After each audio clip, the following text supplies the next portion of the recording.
자, 요즘 명동에 나가 보셨습니까? 보는 견지에 따라서는 관광객이 좀 있다 이런 분들 중에도요, 머리에 뭘 쓴 히잡이라고 하죠. 이런 동남아 쪽 이슬람권에서 관광객은 많이 뛰는데 정작 유코라고 하죠. 이 소비를 많이 촉진해줬던 이 관광객들은 그다지 늘지 않는다라는 얘기들도 하고요.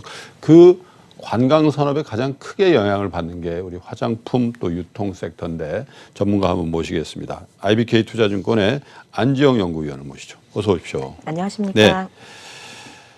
그냥 바로 들어가 보겠습니다. 화장품 어떻습니까? 화장품은 선별적으로 예. 좋은 상황이고요. 예. 면세점은 대체적으로 좋습니다. 예.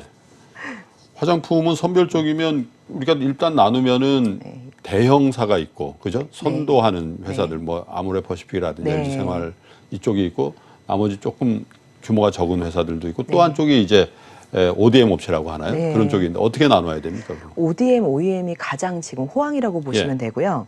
그다음에 대형 화장품 회사들도 분명히 이제 중소형 브랜드들을 가지고 있습니다. 예. 근데 여기에서 주로 이제 대형 브랜드가 굉장히 좋은 상황이고요. 중형, 그다음에 예. 특히 소형 브랜드로 갈수록 약간은 이제 가맹점주들에게 이제 많이 프랜차이즈로 나가 있는 브랜드가 소형 브랜드가 많기 때문에 예. 그 전통적인 브랜드숍이라고 하는 가맹점 브랜드는 좀 약간 어허. 난항을 겪고 있는 상황입니다. 근데 우리 시청자 여러분들도 그런 생각을 많이 해요. 한 10년 전 이럴 때는 뭐 미샤라든지 뭐죠? 네. 페이스샵? 네. 뭐 이런 것들이 이제 로드샵이라고 하잖아요. 네. 이런 것들이 그렇게 장사가 잘 돼서 거기 프랜차이즈 하는 분들도 돈 많이 벌고 했다는 네. 얘기들을 저도 많이 들었는데 어느 순간 거의 없어진 것 같아요. 네. 업태의 변화가 굉장히 심했죠. 네. 예. 그러니까 최근 한 5년 사이로 예. 그러니까 한국의 이제 면세점 채널을 중심으로 말씀하신 뭐 로드샵이라든가 예. 그 외에 뭐 이커머스 예. 모든 이제 소매 채널 전반적으로 예. 중국발 수요가 굉장히 지배적이었습니다. 네. 근데 2017년도 사드를 한번 경험하고 나면서 최근에 시장이 굉장히 많이 채널 중심으로 재편이 되었는데요. 예. 아무래도 중국에서 단체 관광객들이 원활하게 과거처럼 들어오지 못하는 상황이다 보니까 사드 문제 때문에. 예, 사드 직전이었던 2016년도에 내한했던 중국인 수는 대략 한 800만 정도 되고요. 대단한 거죠. 그리고 2017년도가 그의 절반 수준이 417만. 예. 그리고 작년 2018년도가 479만 정도로 이제 한 80만 정도가 회복이 됐습니다. 그러니까 단체는 안 왔다는 얘기네요. 네. 예. 근데 이제 이렇게 800만에서 400만 대까지 떨어졌다가 다시 400만 후반으로 이제 회복이 되면서 예. 요 추가되는 수요가 사실은 요즘에 흔히 말하는 이제 다이고라고 하는 예. 사실 이제 약간 유통의 중간 웨이샹 이제 벤더 따이공? 사업자들이거든요. 따이공. 예, 따이공이요. 예. 그러니까 이들은 어떻게 보면 이제 바로 이제 엔드 유저라고 하는 최종 소비자가 아니고. 아니라 예. 중간에 이제 유통을 하고 있는 이제 유통상들이라고 할 수가 있는데요. 예. 보따리상이라고 하죠. 동남. 네, 예. 이 보따리상들이 아무래도 최근에 이제 한 번 구매를 하는 객단가라든가 예. 그리고 이제 면세점 내에서 또 한국에서는 이제 약간 이 따이고 위주로 시장이 많이 이제 2년 사이에 재편이 됐지만 예. 중국 내부에서는 또 정부 정책상 전자상거래법이라고 하는 법이 이제 발효가 사실은 된 상황입니다. 예. 이 법 발효를 앞두고 굉장히 좀 우려가 되는 여러 가지 시각들이 있었기 때문에 예. 주로 한국 면세점에서만 거래하지 않고 뭐 그 외에 다양한 국가에서 상품을 소싱하는 대형 웨이샹들 위주로 예. 최근에 이제 그 구조가 재편이 개편이 됐습니다. 되군요. 그러다 보니까 아무래도 면세점 채널에 입점해 있지 않는 뭐 로드샵 브랜드라든가 예. 아니면 면세점에 입점해 있다 하더라도 로드샵보다는 동일한 브랜드지만 면세점에서 구매를 하게 되는 거죠. 네. 근데 과거에 이제 단체 관광객들이 많이 왔을 당시는 면세점뿐만 아니라 요소의 단체 여행이라든가 그렇겠죠. 이런 부분 통해서 로드샵까지 수요가 좋았다라면은 최근에는 이제 구매를 목적으로 들어오는 이 따이고들 예. 이제 유통상들이기 때문에 예. 면세점 위주의 그다음에 이제 중형, 대형, 그다음에 이제 글로벌 브랜드 위주로 그렇군요. 구매 현상이 일어나고 있습니다. 그러니까 그 얘기는 이 보따리상들 그게 이제 규모에 따라서도 뭐 조금 구분을 해야 되겠습니다만은 네. 면세로 사다가 본국에서는 이익을 취하고 이제 넘기는 네. 거잖아요. 근데 그 면세만 가지고는 그 생태가 조성이 안 네. 되니까 뭔가 그 후단의 할인이라든지 네. 이런 것도 있겠죠. 네. 뭐 다양한 형태가 있는 걸로 예. 사실 뭐 애널리스트 입장에서 다 확인할 수는 없는데요. 음. 이제 공통적으로는 요즘에 예. 이제 왕홍 마케팅, 뭐 예. 인플루언서에서 아무래도 이제 중국판 유튜브라고 음. 하는 이제 SNS를 통해서 예. 많이 판매가 되고 있고요. 예. 우리가 흔히 알고 있는 뭐 위챗이라든가 예. 이런 메신저 채널 통해서도 이런 이제 중간에 면세점을 통해 구매해간 거래들이 실제 소비자와의 이제 거래에 있어서는 예. 중국의 소셜 채널들에서 많이 이제 이용이 되고 있습니다. 그렇군요. 그 개별 기업단에서 보면 대형사들이 유리하다는 게 면세점 채널도 좋고 또 네. 브랜드가 좀 확고한 게 이제 중국 쪽에. 예. 근데 우리 내수는 전혀 얘기를 안 하는 것 같아요. 네. 화장품 애널리스트 모시면 네. 우리 여성분들도 화장 다 하시는데 네. 내수 쪽은 어떻습니까? 내수는 최근에 이제 계속 뭐 반복되는 아주 파워 소비자잖아요. 예. 밀레니얼 뭐 G 제네레이션까지 이제 가고 예. 있는데 이제 이 소비층이 예. 실제적으로 이제 한국은 아직까지 제가 이제 정확한 조사를 못 봤지만 예. 미국의 경우에 최근에 이제 통계치를 보게 되면은 예. G 제네레이션의 가처분 소득이라고 해야 되나? 예. 부모님께 받은 용돈과 예. 본인들이 이제 아르바이트를 통해서 조달된 그러니까 소비 가능 금액. 예. 예. 이 부분이 한 50조 원 정도 된다고 하더라고요. 그리고 전 세계적으로 미국 내에서 미국 내에서 이제 예. 그런 동종의 이제 30대 이후 뭐 40대 예. 이들의 이제 가처분 소비 그러니까 소비 가능한 예. 규모에서 한 3분의 1 정도를 차지하는 금액이고요. 대단하네요. 그렇기 때문에 이제 한국도 마찬가지로 뭐 이커머스, 예. SNS, H&M 스토어 뭐 한국은 대표적으로 이제 뭐 올리브영 채널이 이제 이 중고생들의 채널을 좀 수요를 흡수하고 있습니다. 예. 그래서 이쪽에서 이제 트래픽이 많이 일어나고 있지만 아무래도 이제 백화점 위주의 예. 객단가가 높은 예. 한국의 이제 럭셔리 브랜드나 글로벌의 럭셔리 브랜드 예. 이쪽 위주로는 이제 좀 소비가 그래도 어느 정도 회복세는 나타나고 있지만 아무래도 면세점에서의 뭐 두 자릿수의 고성장까지는 좀 아닌 상황입니다. 자기야 저도 얼마 전에 면세점 관리에 있어서 시내에 있는 면세점 한번 가봤거든요. 네. 아, 주차하기도 힘들고요. 네. 들어갔더니 저는 뭐 조그만 거 하나 사야 되는데 네. 그래서 그냥 나왔어요. 네. 다 중국 사람들이 그냥 네. 큰 이 진보다리를 듣고 이렇게 장사진을 치르고 있어서 그래서 그런 생각이 들더군요. 국내 소비자가 거기 들어가서 불편한 거는 네. 불편한 거고 네. 일단 매출이 나니까 그쵸. 면세점은 장사 잘 되는 거 확실하다. 네. 실제로 그래요? 실제로 그렇죠. 왜냐하면 이제 대규모의 거래를 하고 있기 때문에 네. 아무래도 이제 큰 손 위주로 음. 거래 횟수 대비 이제 한 번에 구매하는 규모가 큰 손 위주로 이제 아무래도 면세점에서도 더 고객 관리가 그쪽에 집중이 되어 있습니다.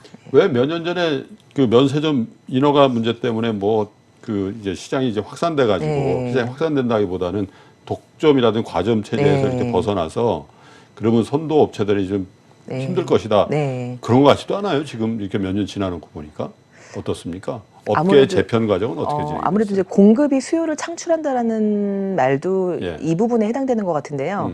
최근에 이제 글로벌 브랜드라고 하는 뭐 에스티 로더나 네. 뭐 그 이하 뭐 이제 대표 글로벌 브랜드들의 이제 실적 발표 컨퍼런스 콜을 좀 들어보면은 예.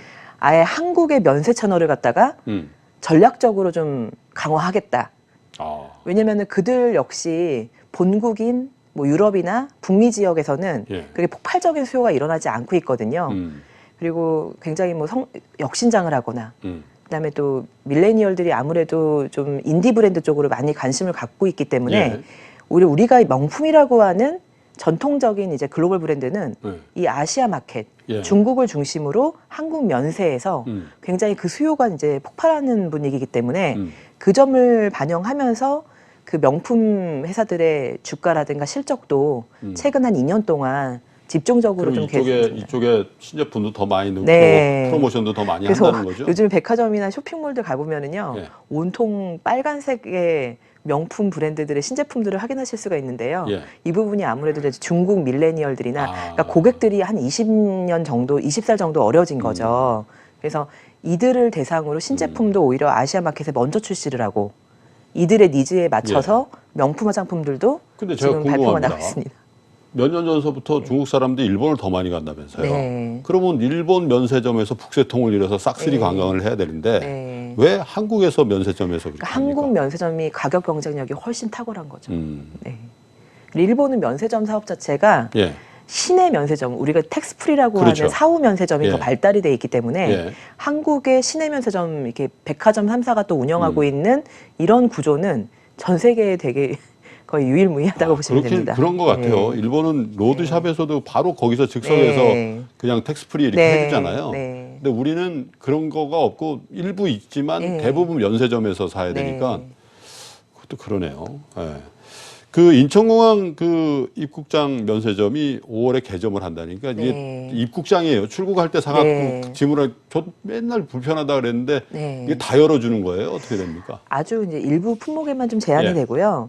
그러니까 결국은 이제 면세점에서 시내 면세점에서 내국인 비중이 뭐 한 15%? 예. 이 정도밖에 안 되고 또 오히려 내국인 같은 경우는 해외 여행을 통해서 워낙 해외에서 많이 소비를 그러니까, 하고 오기 예. 때문에 예. 이 부분을 갖다가 좀 국내 입국장 면세점을 만들어서 내국인 소비에 좀 진작을 하고 좀 불편했던 점을 어느 정도 보완하겠다는 취지는 맞는데 저희 시내 면세점에 가면 역차별 받아서 네, 근데 네. 또 한편으로는 원래 면세점에서 세금을 할인해 준다라는 그 취지 자체가 예.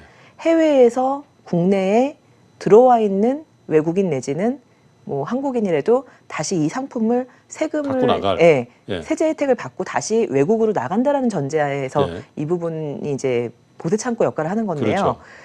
외국 여행을 갔다가 한국에 들어온다라는 내국인에게 특별히 소비세를 갖다가 또 할인해 준다라는 거는 한편으로는 또 조세 형평의 원칙에는 어긋나는 부분입니다. 세제라는 측면에서 굉장히 역진적이네요. 왜냐하면 네. 주로 다 그런 건 아니에요. 해외 여행하는 분들 거기서 소비하는 네. 분들은 좀 부자분들이 많을 테니까. 네.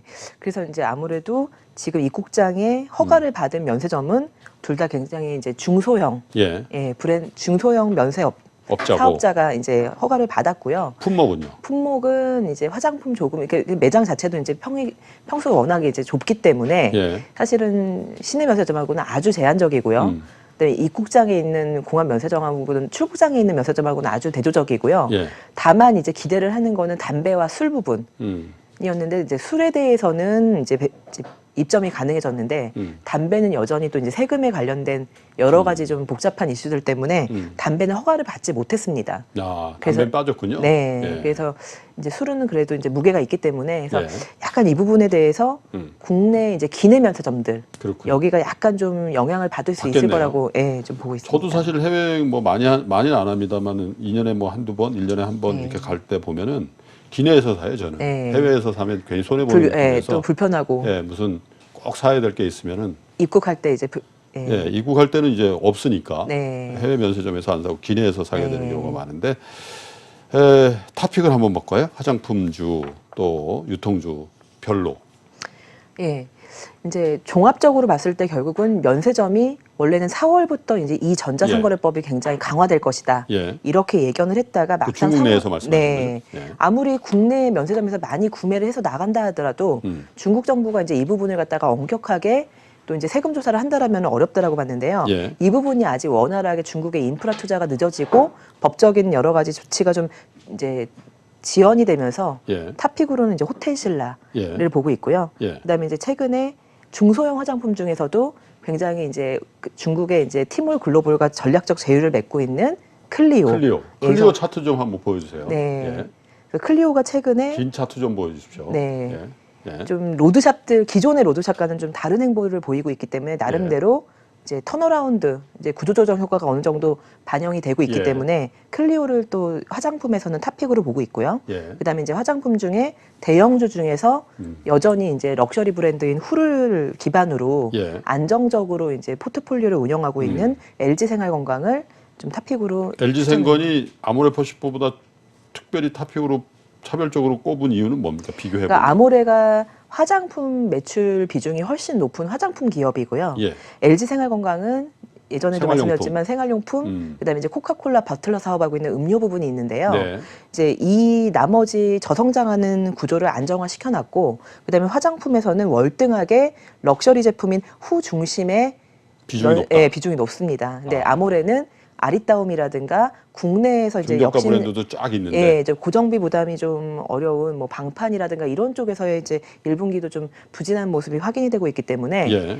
그래서 아모레는 좀 하반기에 좀 턴어라운드를 예상을 하고 있습니다. 아까 좋다고 말씀하신 OEM, ODM은 어떻습니까? 예, OEM, ODM은 뭐 여전히 최근에 한국 계속 불마. 예, 약진을 하고 있고요. 예. 여전히 매수 종목으로는 이제 보고 있는데 예. 최근에 이제 단기에 또 주가가 많이 집중되다 올랐어요. 보니까 뭐 또 여러 가지 뭐 좀 차익 실현들이 지금 네. 일어나고 있어서 1분기 실적 발표 이후에 또 하반기에 대한 좀 뷰를 좀 더 예. 명확하게 해서 또 탑픽으로 좀 고민을 하고 있습니다. LG 생활건강 대비해서 아모레퍼시픽을 여쭤봤으니까 호텔 신라 대비하면 또 하나 여쭤봐야 될 게 네, 있죠. 신세계. 신세계. 네. 어떻습니까? 신세계가 내용 면에서는 굉장히 좋습니다. 예. 왜냐하면 호텔신라가 면세점이 잘 되는데 신세계가 안 될 리가 없거든요. 그렇죠. 그리고 오히려 면세점 성장성은 신생 업체이기 때문에 예. 더 좋다고 할 수가 있는데요.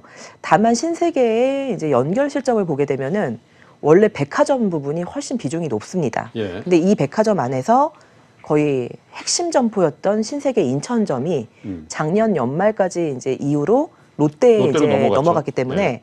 그 신세계 부분에서 연간 한 이제 500억 정도의 영업이익이 이제 빠지고. 배제가 되기 때문에 예. 연결 실적으로 본다면 연간에서 연간 연결 실적 기준으로 500억 정도의 약 500억 정도의 영업이익이 감액이 되는. 그리고 또 신세계 면세점 같은 경우도 볼륨 성장은 굉장히 좋습니다. 왜냐하면 작년 하반기에 강남점 입점, 그다음에 예. 인천공항의 1터미널, 2터미널에 다 입점을 했기 때문에 예. 뭐 올해 연간으로 이제 면세 사업 구조만 한 4조 원 정도를 보고 있거든요. 근데 인천점은 잘 아시는 것처럼 임차료 부분이 또 이제 인상 예정에 있고요. 예. 그래서 전반적으로 볼륨에는 굉장히 안정적이지만 또 여러 가지 이익단에서 조금. 이익단에서 좀 부진한 부분이 불가피하기 때문에 호텔 신라 신세계는- 여쭤보고 신세계까지 여쭤봤는데 롯데 쇼핑을 빼면 차별하냐고 물어볼 것 같아서. 롯데쇼핑은 좀 예. 약간 좀 입장이 다른 부분이 예. 뭐냐면요. 호텔 롯데가 면세 사업을 운영을 하고 있기 때문에 롯데쇼핑 연결 실적하고는 무관합니다. 면세점은 아니고 네. 그 쇼핑 부분은 어때요? 쇼핑은 이제 백화점은 그래도 예. 실적이 양호한데 예. 백화점을 제외한 전통적인 대형마트, 슈퍼, 그다음에 뭐 홈쇼핑 이 채널들이 지금 최근에 내수에서 굉장히 좀 고전하고 있는 상황이에요. 백화점에 가보면 지하 1층만 네. 사람이 있어요. 네. 네. 그러니까 요즘에 이제 뭐 소셜들이 뭐 아침 새벽 배송이라든가 뭐 쿠팡이 어쨌든 작년에 이제 자금 조달을 또 크게 받고 난 이후에 예. 새벽 배송에 굉장히 투자를 많이 하고 있기 때문에 이제 대형마트라든가 이커머스, 홈쇼핑까지도 이 부분에 대해서 이제 트래픽 좀을 뺏기고 있습니다. 그렇겠네요. 예, 그 부분이 1분기에 좀 실적에는 고정비를 반영해야 되는 부분에 있어서는 좀 부담이 될 정도로 이제 외형 성장이 좀 저조한 편이기 때문에 백화점과 이 모든 걸 갖고 있는 롯데가 좀 부진합니다. 그렇군요. 신세계는 신세계 나름대로 새로운 유통 채널을 개척하기 위해서 물론 그게 이익으로 실현되고 있지는 않습니다만 여러 가지 시도를 하고 있는 반면에 롯데쇼핑 그 부분에서도 조금 뒤처지는 거 아닌가 그런 평가가 있더군요. IBK 투자증권의 안지영 연구원과 화장품 유통섹터 공부를 해봤습니다. 감사합니다. 네, 감사합니다. 네.